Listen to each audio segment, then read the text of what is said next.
Scholarship साठीचा पुढचा भाषेचा घटक आहे प्रत्यय आणि उपसर्ग. कोणता? प्रत्यय आणि उपसर्ग. भाषा म्हणजे मराठी. मग मराठी विषयामध्ये भाषेमध्ये त्यावर आधारित प्रश्न येतो. आता प्रत्यय कशाला म्हणायचं बघा. प्रत्यय कशाला म्हणायचं तर एक मूळ शब्द आहे. वाचा. धन. मोठ्याने वाचायचं. धन. गुण.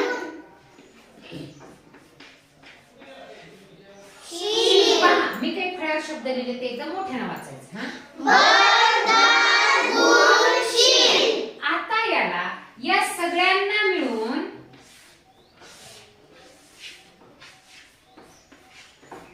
प्रत्येक शब्दाला हा शब्द जोडत पुन्हा एकदा शब्द वाचायचा.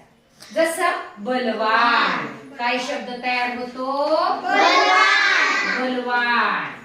बघा सांगा दुसरा. धनवान. गुणवान. गुणवान. गुणवान. शीलवान. शीलवान.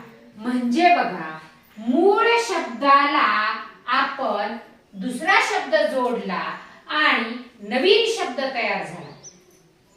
मूळ शब्दाला वान शब्द जोडून जो नवीन शब्द तयार झाला ते या शब्दाला आपण वान लावलं. हा वान म्हणजेच हा आहे प्रत्यय.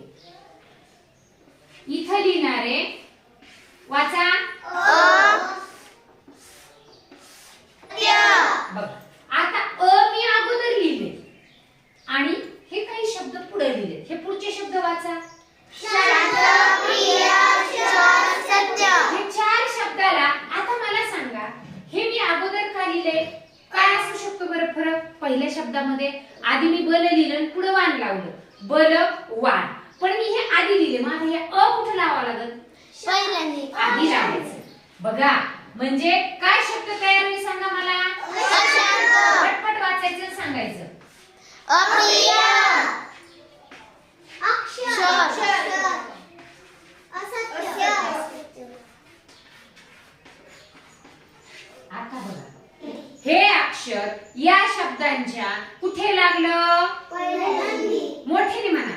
जेवण केले का? जांभळ्याच द्यायच्यात अजून.